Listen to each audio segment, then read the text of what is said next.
Games. We just need games. Okay, well that's not entirely the case. There's a few more details and points to cover, but that's the majority of the solution here. The 9th generation of consoles are failing for a multitude of reasons, of which I won't get into here. There's plenty of videos that dive into all the shortcomings of this generation, so if you've somehow dodged the entire conversation, I'll have some videos linked in the description that you should probably check out. But moving on, I think most people can agree that this generation's really lacking. The reveal of a PS5 Pro certainly doesn't help things. So what does the 9th generation need to make things right?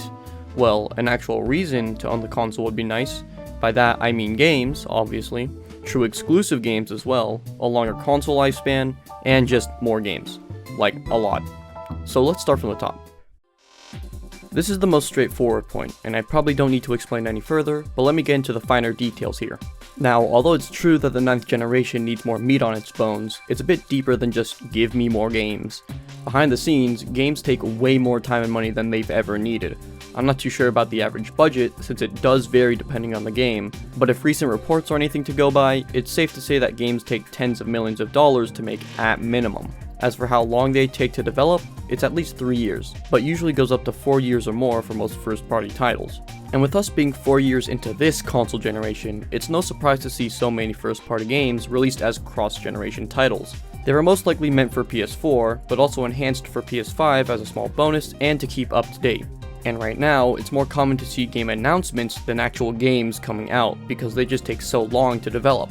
The Xbox Showcase comes to mind. The console itself doesn't have many games to its name, but there's certainly a lot of announcements for future releases. So what's the solution to this? Well, as far as I know, speeding up development only ends up in crunch or unfinished games, so that's completely off the table. How about having smaller games in between major releases? Maybe 1 or 2 spin-offs per year, with 1 or 2 big games each year as well. Obviously, third-party titles are meant to fill the void to some degree, but for beefing up the exclusive libraries of these consoles, that's the best way to approach it. Smaller games should also take less dev time, and hopefully with different teams on each game output should be more frequent.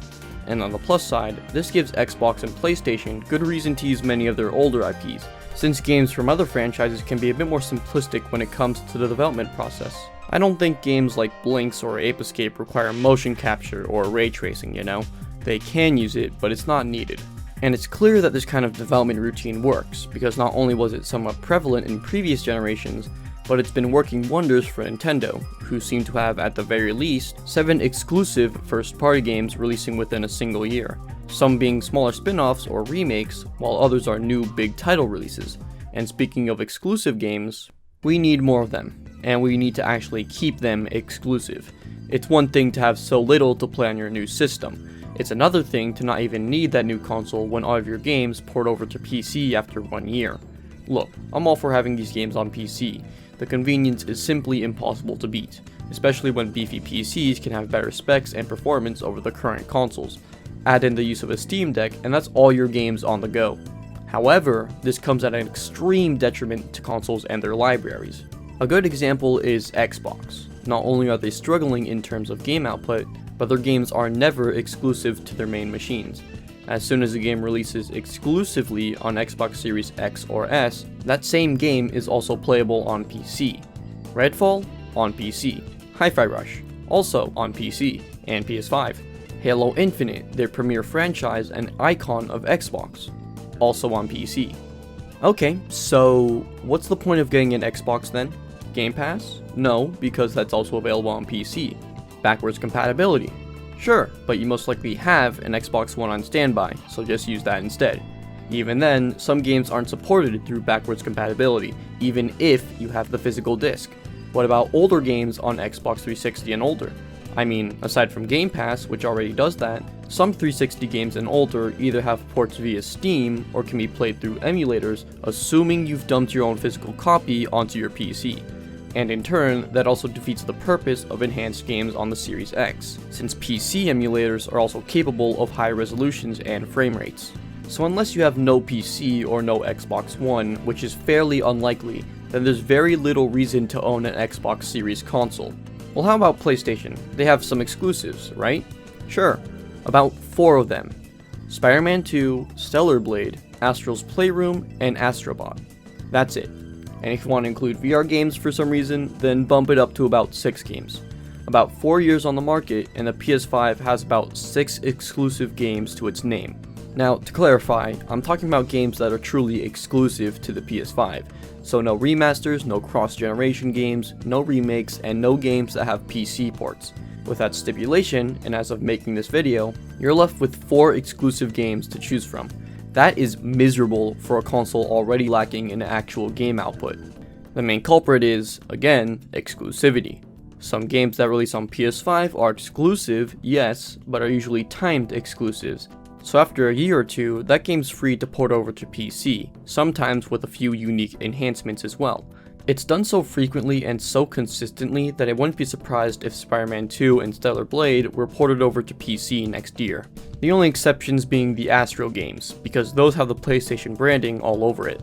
So for Xbox and PlayStation, the lack of exclusivity defeats any reason to own their current consoles. What's the point of spending hundreds of dollars to play games that I can just play either on a last-gen system if it's cross-gen, or on my PC after a year or so? Especially when the PC ports provide more options and enhancements than their console counterparts. Now, I know that there's a counter-argument to this. PC gaming can be expensive, as it costs much more to build or buy a gaming PC compared to just buying a new console. And PC gaming can also come with its own issues that you won't see playing on a console. So for convenience and for easier entry into the latest games, a console is a good option, right? Well, yeah. I can't deny that consoles are much more accessible. That's one of their main selling points, after all. However, PC gaming has slowly gotten cheaper throughout the years, and you don't always need the strongest parts to play the latest games. And besides, this is a PC you're getting, not just a console. So along with playing the latest games, you can also watch movies and videos, create art, stream, Photoshop, animate, or even mod the games you own on PC. Yes, it costs more and might take more work to get a gaming PC, but as a trade-off, you get much more out of it. In exchange for accessibility, you get versatility. But if you already have a PC or aren't interested in any of that stuff, then getting a console isn't too bad of an option. Regardless, having your exclusive library fly over to PC makes the purchase of a 9th gen console seem less valuable. And even in the case of timed exclusives, it's just not enough. In some ways, it can be more detrimental to a game if it's a timed exclusive instead of just porting it over to PC on launch. When a game launches exclusively on PS5, some PC players prefer to wait for it to come to PC, but after a year or two, they might have lost interest and moved on. So sometimes an immediate PC port can be beneficial, like how Xbox is doing it. Yes, it ruins the entire point of exclusivity to begin with, but if you're planning on porting over your games to PC in a year anyways, why not just do it immediately? The launch of a game sells much more than it does after a year or two, thanks to pre-launch hype and whatnot. So why not capitalize on that with a PC port, so your game spreads to a wider audience? But on the other hand, how about keeping the games exclusive forever, like it used to be? Or at the very least, longer than 2 years. I know that PC ports sell pretty well, and to be fair, selling games are meant to make up for the losses of selling consoles. But come on, give people more reason to buy your shiny piece of plastic, especially for Xbox. They're in shambles trying to sell their stuff. Not exactly easy when your CEO says stuff like, making great games wouldn't sell more consoles. Anyhow, here's another argument I should also consider. It's true that timed exclusives are still, exclusive. Some people don't want to wait a year or more for a game to come to PC, especially for bigger games like God of War Ragnarok and Spider-Man 2. And some people prefer to have a dedicated machine for gaming in places like their living room, as opposed to a small desk in their bedroom or something. And honestly, that's a fair argument. If you don't mind the games porting to PC, the lack of true exclusives, and just want a console to play the latest games by Xbox or PlayStation, then more power to you.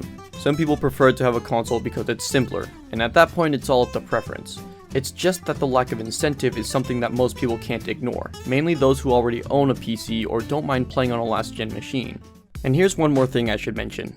Back in December 2023, right when the PS5 turned 4 years old, PlayStation stated that the PS5 was in the latter half of its life cycle, meaning that it's now halfway through its lifespan. And in my opinion, that is a terrible statement to make. After 4 years, all you have on your backs are full whole games to your flagship console.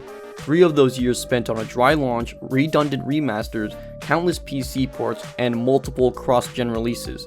The original games being made for PS5 take years to make, Even simpler games like Astrobot, which had no voice acting, motion capture, or focus on a deep story, took 4 whole years to create. Give your console more time to breathe so that developers can actually release games for your dying libraries. The main problem with an 8-year lifespan is that it's the same lifespan of previous console generations. That worked before because games didn't take as long to develop as they do now. But in today's age, 4 of those 8 years are spent making one game. If they're making the current gen last as long as before, you're going to be left with well under half of the previous gen's library. Besides, the graphical leap between 8th and 9th gen consoles is the smallest it's ever been. So in about 4 years, once a new console drops in the market, what's going to be the point of getting it? The upgrades are going to be so minuscule, and unless there's a significant technological breakthrough in the next 4 years that makes the PS6 worth buying, then I don't see a reason for the PS5 dying off just after 8 years. It's much better to keep these consoles alive for longer, since a new console would most likely be pointless, and it would allow actual games to drop on the PS5. Personally, I think this generation launched half-baked. With a lack of true exclusives and over-reliance on cross-generation titles, there were many games that never felt like they were truly made with a PS5 or Xbox Series in mind. Sure, there's a handful of titles that make use of ray tracing, fast load times, and other unique features, but most games, especially third parties, also launch on the PS4 or Xbox One, because those consoles are still very capable in terms of graphics and performance. Yeah, they're not the best experiences, but they're still playable on those older machines, or even PC if there's a port for it.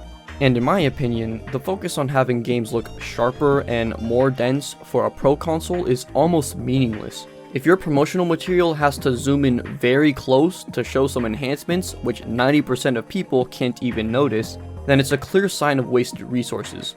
A good enhancement probably would have been higher frame rate output, like 120 FPS as a new standard option. Both Xbox and PlayStation advertised it, but I've only seen a handful of games actually utilize it. How about having modern games run at that frame rate consistently? That's something that most games could really benefit from, because they're games. Better readability provides better response time and overall game feel. I don't need to see more grass or cars in the distance. The base console does that just fine. I can only hope that this generation can offer something beyond my expectations and finally give me a good reason to buy the most powerful console on the market. But if Xbox and Sony are keen on porting their games to PC, then I guess I'll save my money for something better.